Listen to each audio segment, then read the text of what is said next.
का जो paper leak हुआ उस पर प्रेस कॉन्फ्रेंस बुलाई जिले की तरफ से।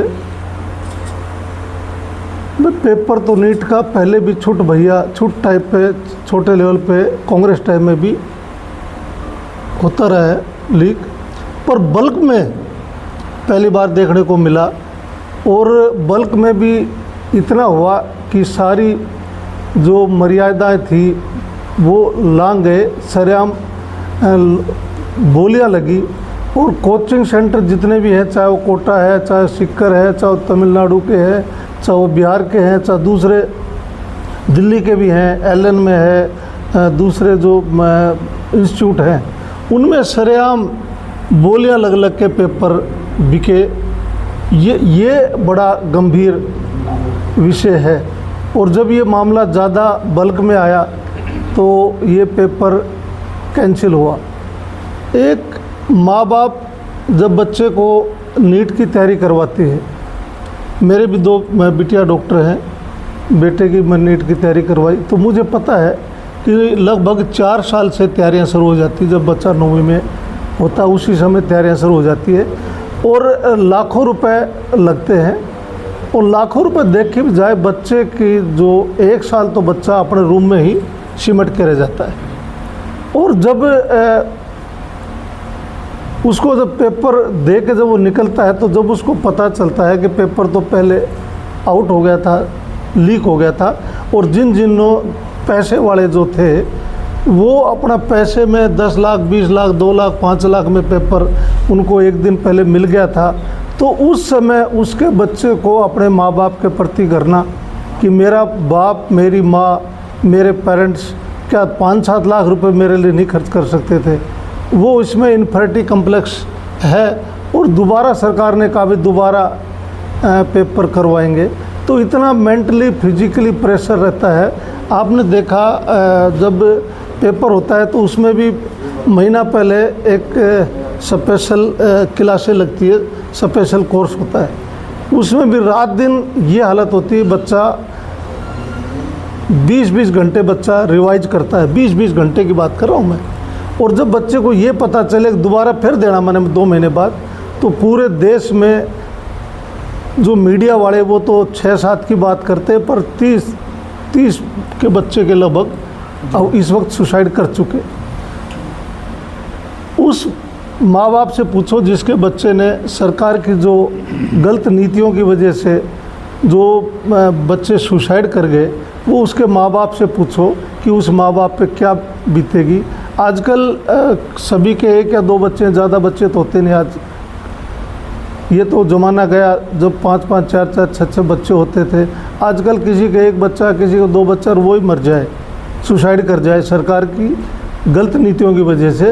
तो ये हम कांग्रेस वाले नहीं कह रहे, ये पूरा देश का युवा कह रहा, उबल रहा है इस वक्त कि भाई धर्मेंद्र प्रधान इस्तीफा दे।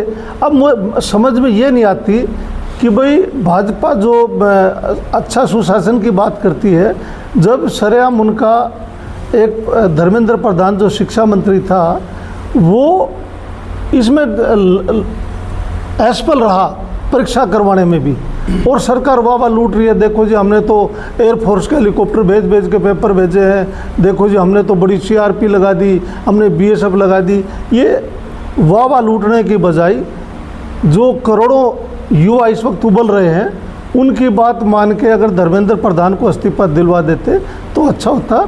और कांग्रेस पार्टी, हम भी ये मांग करते हैं कि धर्मेंद्र प्रधान इस्तीफा दे। ऐसी क्या नौबत है, ऐसी क्या बात है कि वो धर्मेंद्र प्रधान का इस्तीफा नहीं हो रहा। और नीट की बात नहीं है, जो परीक्षाएं होती हैं, आप देखो जो भी परीक्षा होती है उससे 2-3 दिन पहले पेपर बच्चों को मिल जाता है, पैसे में मिल जाता है।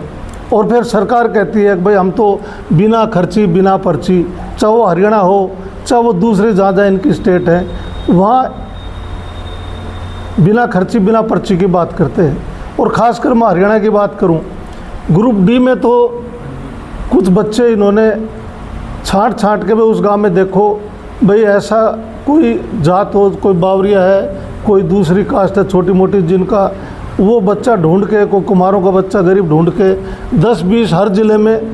मैं भाजपा में रहा हूँ, मैं इसलिए बता रहा हूँ ढूंढ ढूंढ के कि भाई ढूंढो, CID वालों की ड्यूटी लगती है कि आप ढूंढो कि भाई जिनने बच्चा फार्म भर रखा है 20-30 बच्चे ढूंढो ज़िले में, ताकि उनको लगा लो। और बाकी चुपचाप विधायकों की, संघ वालों की, RSS वालों की, मैं खासकर कोट कर रहा हूँ, RSS वालों की पर्चियाँ चलती हैं कि भाई मुख्यमंत्री कहता भाई बाहर जिक्र ना करो, और फिर जब रिजल्ट आता है तो वो इन्हीं के लोग, और ख़ासकर हम भी कहते हैं देखो यार हमारे गांव में एक कुम्हारों का लड़का था यार, उसकी बेचारे की कोई अप्रोच नहीं थी यार वो सिलेक्शन हो गया, बड़ी मेरिट है।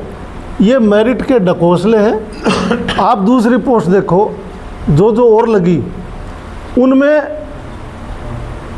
80% तक बच्चे बाहर के लगाए, और बाहर के नहीं लगाए। मैं तो दावा इस बात का कर रहा हूँ कि वो संघ के बच्चे और बच्चियाँ इन्होंने ढूंढ ढूंढ के उनके फार्म भरवा के वो लगाए। और हरियाणा के खासकर नौजवानों के साथ ये धोखा किया।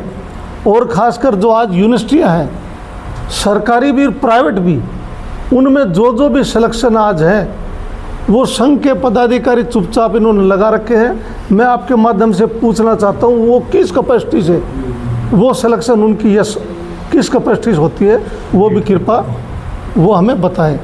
और ख़ासकर अब जो नीट का पेपर हुआ, राहुल गांधी जी ने पूरे देश में ये मांग की, और हम भी आज मांग करते हैं कि धर्मेंद्र प्रधान जी इस्तीफा दें। कि संघ की सिफारिश पर मतलब गलत तरीके से बच्चों को सेलेक्ट किया गया है, ये गांव के जो गरीब गुरबे बच्चे लगे हैं गलत तरीके से लगे हैं।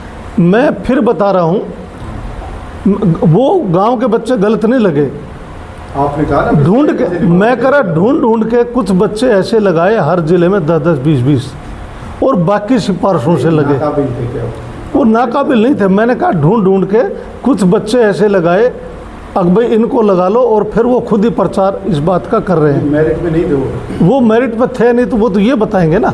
नहीं आप वो तो मैं फिर लगा रहा हूँ आरोप, वो मेरिट के तो ये बताएंगे। इन्होंने ढूंढ के CID की ड्यूटी लगा के वो बच्चे ढूंढे, और उसके बावजूद इन्होंने कुछ सिलेक्शन किए गलत। हाँ गलत किए, टोटली गलत सिलेक्शन मतलब है। और जब भी कोई मतलब पेपर होते हैं, वो पेपर सारे आउट हो जाते हैं, लीक हो जाते हैं, और वो सरकार जानबूझ के ये सारे पेपर लीक इस सरकार में होने लग रहे हैं।